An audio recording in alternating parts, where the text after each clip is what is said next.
On News Extra.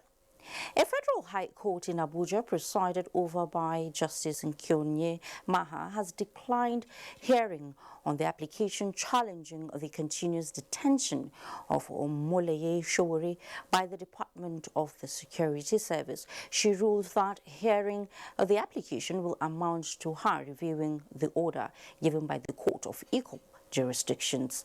Austin Nanyebe reports.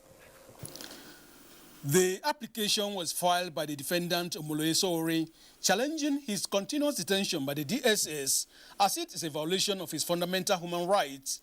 But when the case was mentioned, counsel to the defendant Femi Falana, senior advocate of Nigeria, attempted moving the application but was refused by the judge, who said allowing the application will undermine the earlier order given by Justice Taiwo of the same Federal High Court. She ruled that since Justice Taiwo has ordered his detention for 45 days for further investigation as requested by the DSS, it is not competent to overrule a decision of his court with cognate powers, hence referred them back to Justice Taiwo, as he is also a vacation judge.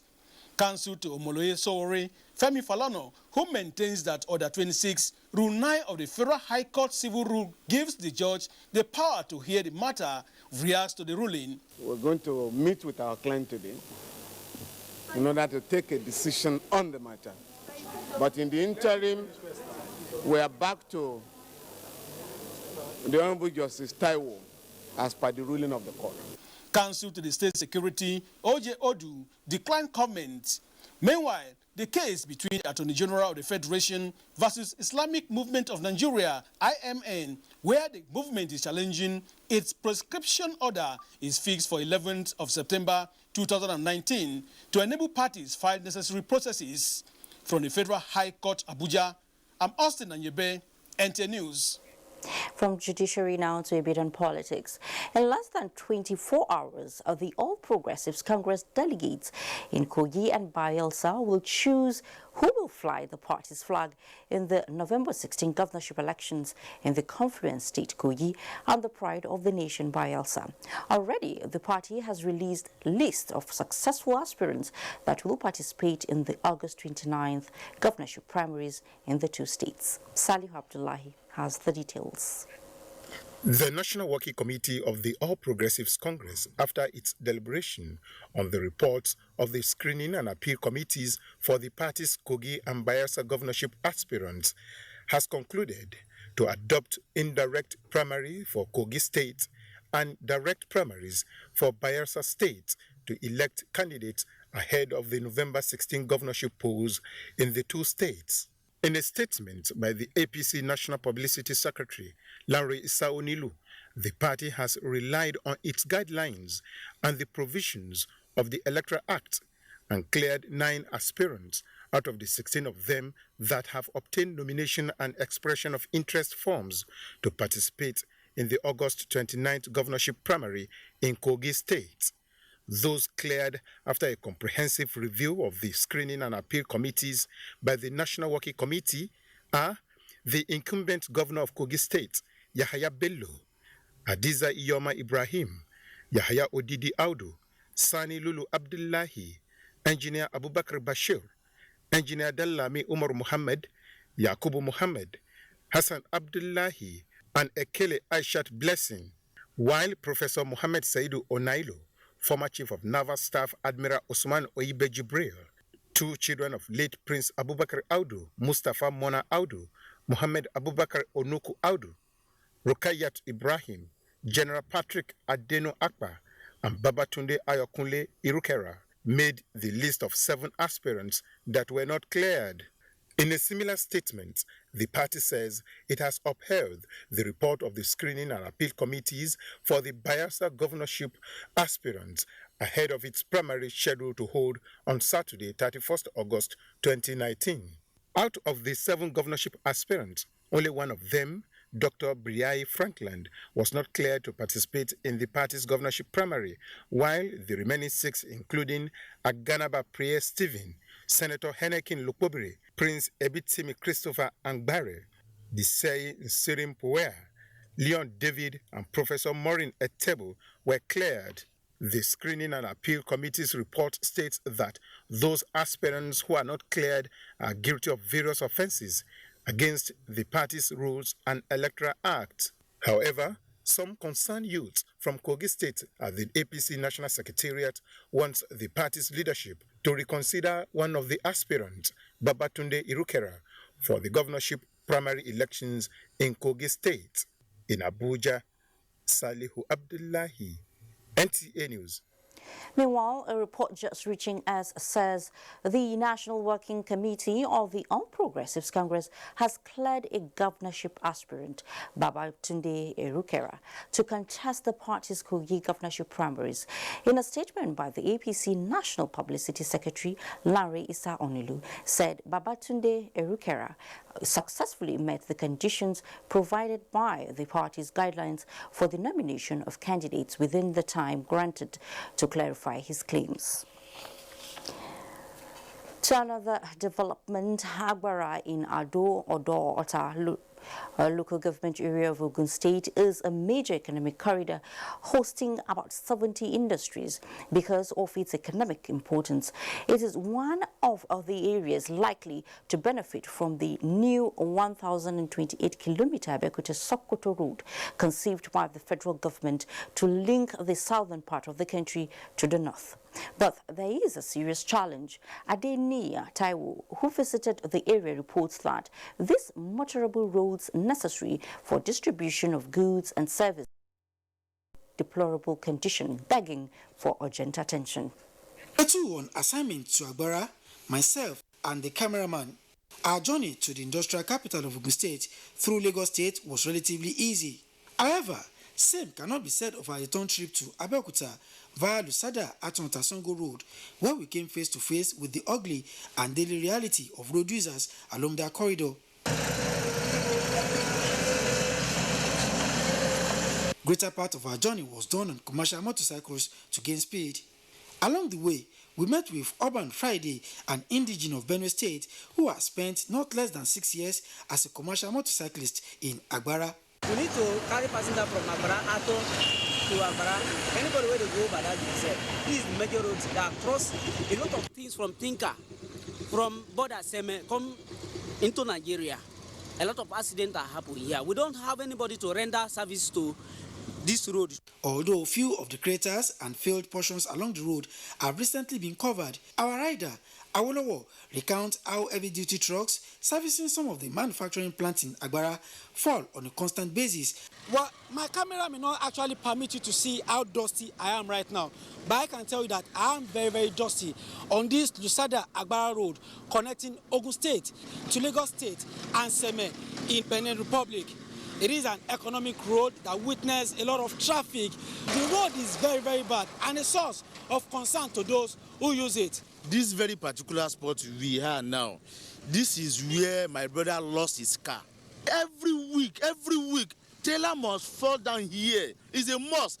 While this overhead bridge under construction since 2016 at Lusada holds so much promises for the yearning of the people, most of our respondents, including this truck driver, want prompt attention of government to complete the road project, which is expected to bring about socio-economic development of the area. Actually, the thing is affecting the business because where we're supposed to run like 2 things, so we are just running only one because of the condition of the road. With lots of potential for the development of Agbara, many say the 30-kilometer Agbara-Lusada Aton Road construction should be given priority attention. From Agbara, Adeniyi Taiwo, NTA News. And we hope the government is going to do something about it as soon as possible. We are told that a good road network plays a vital role in sustaining the overall development of the society. If you doubt this, just stand by and let Dayo Ogunshola take you on a tour of some parts of Ibadan to see how aggressive road construction has changed the socio-economic narrative. One of the indices of a developed society is good road network that connects every part of our city together for easy movement and transportation of goods and services. This stimulates the economy and social development. Ibadan, the Oyo State capital, had in the last few years attracted aggressive road constructions which had opened many ways. The development has no doubt changed the experience of road users from constant gridlock to easy movement. This road was something that was last year. Easily vehicle gets spoiled easily. Now we are enjoying the road very well. We are going smoothly. No vehicle breaking down. You can't compare this one with what they were with the former one. This is better. There's no any hold up again. However, every development initiative attracts certain liability. As it is now, it's dangerous to some people that are not been here for some times.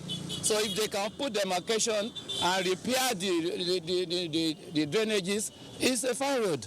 We appeal to government to do something urgently on this roundabout. 2 persons have lost their lives shortly after this road was completed. It is an established fact that good road network is central to the economic growth of any given society. But maintenance of such, it is a joint responsibility of all. In Ibadan, Dayo Gunshala, NTA News. Sure, maintenance is key. Now, the construction of Abuja-Kaduna-Kano Highway remains one of the most cheering news to motorists who ply the road that serves as a gateway to about 5 states in northern Nigeria. The development will certainly reduce travel time and guarantee comfort to travelers when completed. Observers, however, say the indiscriminate parking of articulated vehicles at Marabanjos along the Kaduna-Zaria axis remains a major issue on the road. Abdullahi Muhammad tells us more. This place is popularly known as Marabanjos, and this is coined as a result of this road diversion which leads traffic to Jos, the Plateau State capital. The original name of the host community is Katabu, and it has over the years come to be a very popular stopover for truck drivers who come from across the country. It is a location that provides all the kinds of convenience that the truck drivers need on transit. A fix to the tires, engine, body works, as well as lubrication and refuels. In the middle of all these, area of small businesses thrive, expanding the frontiers of the community with many of its indigents engaged. The truck drivers have found the wide shoulders of the road as a reliable parking spot and a relaxing point. Why do you like stopping here? Yes, because if I start from Tapa, I don't get place where I go stop to eat unless I reach this place. Their convenience, but to the detriment of other motorists who sometimes become trapped for hours in traffic congestion as a result of indiscriminate parking by the truck drivers. Many were involved in accidents caused by the trucks while negotiating a U-turn or a sudden decision to stop. Suleiman Abubakar Waziri will not forget in a hurry his experience at Marabanjos. He had a horrible accident within that axis. A man crossing the road who was carrying water on wheelbarrow, he jumped onto the road. While I was trying to escape him, another trailer was trying to reverse on that very highway. We went under. I lost my consciousness. Not only that the truck drivers' activities often cause accidents and traffic congestion, the environment is filthy. Tarred roads within the U-turns have failed as a result of pressure from the activities of the articulated trucks. Though works on the trailer park being constructed by the Kaduna State government is still ongoing, motorists will have to put up with the inconveniences arising from parking articulated vehicles at Marabanjos for some time to come. In Kaduna, Abdullah Muhammad, NTA News. In the meantime, the Federal Road Safety Corps has charged the National Union of Road Transport Workers, NURTW, on the need for purchase and installation of speed limiting device for its members as part of measures of reducing road crashes on the Nigerian highways. FRSC Court Marshal Boboye Oyeyemi emphasizes this during a farewell visit to the President of NURTW, Najim Yasmin, whose tenure ends. Oyemi Ajayi has the details. These two men have many things in common. They are from the same state and are both leaders of their institutions with the same interest, the road. Interestingly, they had the opportunity to serve twice.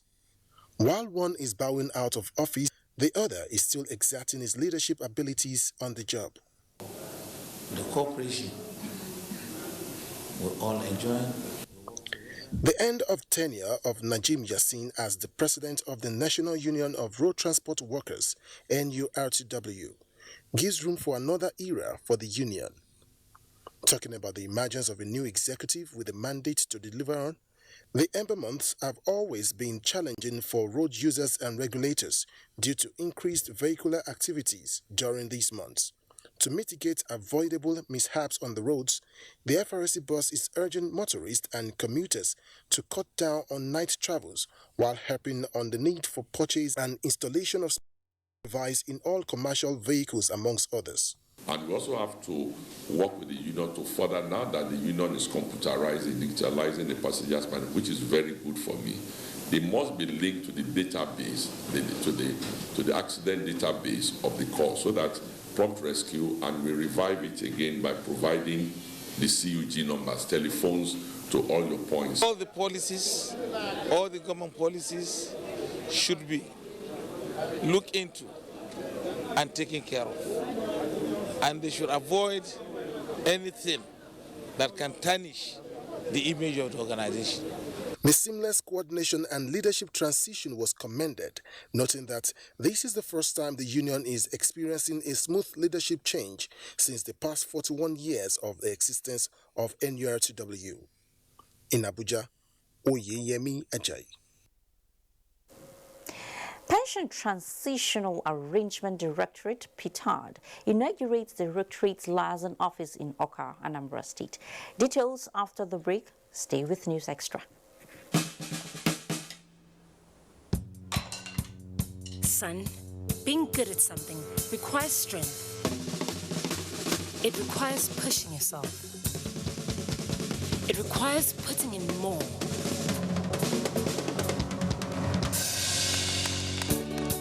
That's why the new improved Bornvita is packed with vitality and a great taste.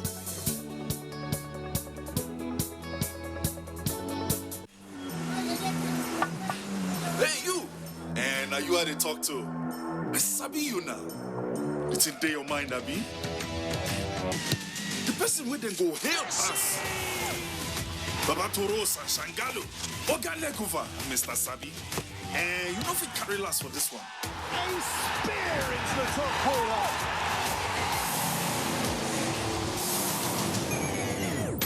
We Sabi say Peking will crawl before in waka. So don't look, no help anybody. No dolly, no. So go for it. Go for football. Go for all Serie A and La Liga matches live. Go for Go TV Max. Thank you. Thank you, sir. Please, did you hear that? Of course I did. That is Village El Master tune. Eh? So, Auntie Amebo was not gossiping then? Village El Master is celebrating 50 years. 50? Already? This is not a joke. It is a national celebration. NTA and Village El Master family are commemorating 50 years. Hey, Prince, tell me, when is our Golden Jubilee?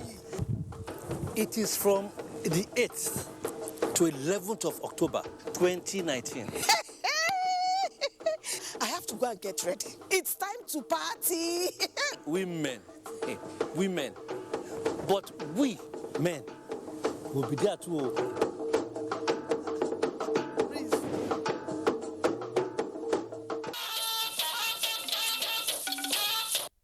Great to have you back on News Extra. It's now time to join Abolade Salami live in Lagos for business news. Abolade, how are you this evening? I'm very fine, Fatima. Good evening and welcome to the business news segment. The Central Bank of Nigeria says more attention is directed to grow retail and consumer lending with a view to increasing the nation's gross domestic product and stimulate economic performance. The Apex Bank, at the end of its 345th Bankers Committee meeting, decided to shift attention to the creative industry through the provision of credit by deposit money banks to provide support to the industry. Individual banks to expand their credits to individuals in the creative sector, to those who would also be in the at the different verticals, the infrastructure, to Nollywood, to music, and of course to fashion. And of course, the whole idea is because of the impact that this sector has on the economy, on employment of young people, and all of that. If you don't lend to the smaller people, the retail people, then you're never going to get the purchasing power to help grow the economy. So the central bank is encouraging different ways, and hopefully we're transiting from pure retail loans to consumer type credit. He noted that a pilot arrangement between the committee and Lagos State government on the National Theatre has commenced. Improving the manufacturing value chain will promote competitiveness in the industry as well as grow the nation's gross domestic product above its current 9.5%. President, Manufacturers Association of Nigeria, Mansour Ahmed, noted that the association is working with the raw material research to improve linkages between subsectors in order to accommodate more manufacturers in the area to improve their efficiency and cost structure. We've been working with the government in this issue for many, many years. More recently, you may be aware that the backward integration policy of government has actually been, in many cases, scaled up. In many sectors, government is working with operators, different subsectors of the economy to assist in expanding the value chain by backward integration. This has happened, for instance, in the cement sector. We are now largely self-sufficient in cement. We are looking to do the same in many other sectors. So I believe that this is a continuing effort, and we must, all of us, obviously, continue to work towards improving this value chain. And now let's talk equities. The bull returned to the Nigerian capital market after close of midweek trading as the market inched up slightly by 0.02%. Here are details of today's trading. A bit of confidence returned to investors as the market closed in the green, appreciating by 0.02%, with an all-share index of 27,607.02 basis points. Volume of shares finished at 130 million, valued at 3.06 billion naira, which changed hands in 2,866 deals, with a market capitalization of 13.4 trillion naira. On the activity chart, MTN Nigeria, Forte Oil, Cement Company of Northern Nigeria finished in green, while on the flip side, Zenith Bank, Access and PZ declined in figures. On sectoral performance, NSE Industrial, NSE Insurance and Oil and Gas sectors closed in the green, appreciating by 1.00%, 2.25% and 0.86%, while NSE Banking and Consumer Goods declined in figures by 1.34% and 0.10%. And that's it on Business News. The news continues in Abuja with Fatima. Good evening. Oh, thank you very much, Abolade, for that. Now, fish remains an important part of household diet in Nigeria, with fish consumption put at 13.3 kilogram annually. You know, Nigerians have a unique way of eating their fish, either fresh pepper soup, grilled, fried, roasted, or even having dried or smoked. Now, talking of a smoked fish, the Food and Agriculture Organization of the United Nations is supporting Nigeria to boost smoked fish production for export. Interesting. But what is it that attracted the UN agency to Nigeria's smoked fish business? Well, here is Musa Babaliu with that. Nigeria has a total fish production output of more than 1 million tons per annum. Majority of the fish is consumed domestically, where about 20% is exported. The records of the Federal Ministry of Agriculture indicate that about 1 million people work in the fish industry. Then the total aquaculture production is just 3.13,281 tons. Then the revenue generated from the department in 2018 was 487 million naira. Dry fish, also known as smoked fish business, is more attractive not only to the Nigerian market but also across West Africa and Europe. For instance, Nigeria alone exports about 5 tons of smoked fish to the United Kingdom monthly, worth more than $1 million. The dry fish come in from Maiduguri, Adamawa, Kebbi, Kogi. These are all the areas you have the River Niger and the River Benue. And they process a lot of fish here, especially in the Borno aspect, the Lake Chad area. So I visited Kado Fish Market in Abuja, where I met Safia, Abu and Rose Ogede, smoking and drying their fish and getting them ready for market. They told me that the process is tedious as they have to endure with the smoke getting into their eyes coupled with the heat from the fire. In fact, I find it difficult to get to their stand for the interview. Because the smoke is too much. And this is what the FAO intervention wants to address. The UN agency therefore donated this modern fish drying kit to boost dry fish business in the country. And also it produces nutritious food that has consistency. It reduces these harmful hydrocarbons that are cancer causing. And it could also make the fish of export quality. So these are unique things of this. This means that Safia and Rose and others in Kado Market will now be producing fish with ease and in more hygienic condition. Musa Baba Aliyu, NTA News. All interesting news there for fish farmers and the sellers of smoked fish. The Bank of Industry is building collaborations with development partners in and outside Nigeria to mitigate the development needs of communities affected by conflicts. The focus is to facilitate sustainable development of SMEs to achieve financial inclusion, especially in the northeast Nigeria. Onenge Fineface reports. My young friend here, Bulus, is 3 years old, just like his sister, Mama, who is 4 years old. They were both giving birth to here at the New Kuchingoro IDP camp in Abuja.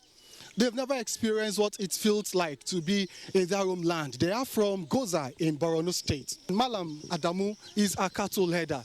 He looks forward to the time when he can go back to his cattle business to take care of himself and his family. Government can assist us with some money so that we'll get money to go and start your business. Security operatives are recording successes in tackling the violent crisis in the area, but pertinent questions abound in many minds. How can livelihood of victims be restored? How can commercial activities be supported to thrive for the victims? These are questions the Bank of Industry, alongside other local and international development partners, are tinkering about in this roundtable discussion.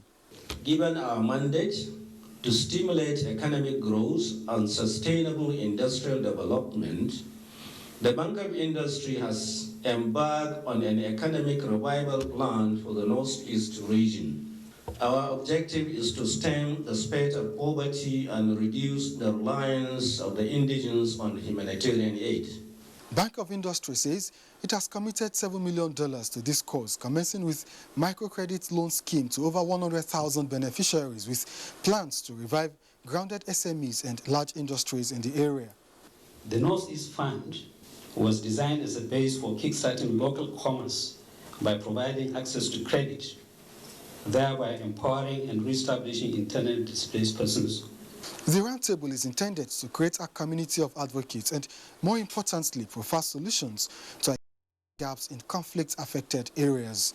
In Abuja, Onengiye Fineface, NTA News.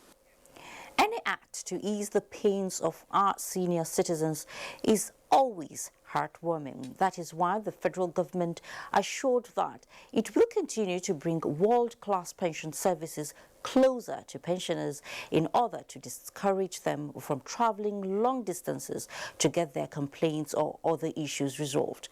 This is good news. Minister of State Environment and Immediate Past Executive Secretary Pension Transitional Arrangements Directorate Petard, Sharon Ikiazo, gave this assurance at the inauguration of the Directorate's liaison office in Oka. Chukunoso Mwapweze reports. Having contributed their quota towards Nigeria's journey to nationhood through services rendered, rewarding the nation's pensioners with a good retirement life is one of the cardinal objectives of the current administration. No wonder their joy knew no bounds, as the Minister of State Environment and immediate past Executive Secretary of the Pension Transitional Arrangement Directorate, PITAD, Sharon Ikazo, inaugurates this liaison office in Awka in line with the federal government's desire of bringing pension services to the doorsteps of Nigerian pensioners. You can see that the office is fully equipped and the computers are all connected to that in Abuja. So whatever complaints are brought here can be resolved here without the pensioner having to go to Abuja. So this is one of the ways in which we want to bring pension to the doorstep of pensioners. Their complaints, their issues, they have a place where they can go for resolution. The beneficiaries who say they have been receiving their entitlements in the recent past as pensioners applaud the efforts of President Muhammadu Buhari's administration in impacting positively on their lives through the services of PITAD. Just come here and we lay our complaints and it will be attended to. And there is, from they explained to us, direct connection with Abuja.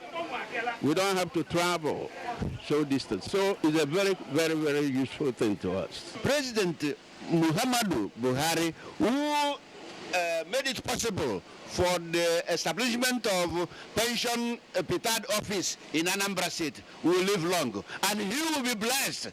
So we are proud. Everybody that is here today is going home a reborn individual. Yes, we are reborn. We have seen what we have been yearning for. With this inauguration, the Directorate is now expected to serve pensioners within Anambra as well as other neighboring states more efficiently. In Awka, Chukwunonso Nwabweze, NTN News. Well, happy pensioners there. Now to Kaduna. About 250 female small-scale entrepreneurs in Kaduna State have benefited from a pool of fund dedicated by Musa Halilu Ahmed Foundation, a non-governmental organization to expand their businesses. The women were presented with 10,000 naira cash each, which the foundation described as its support to the federal government's social intervention program. Abdullahi Mohammed reports.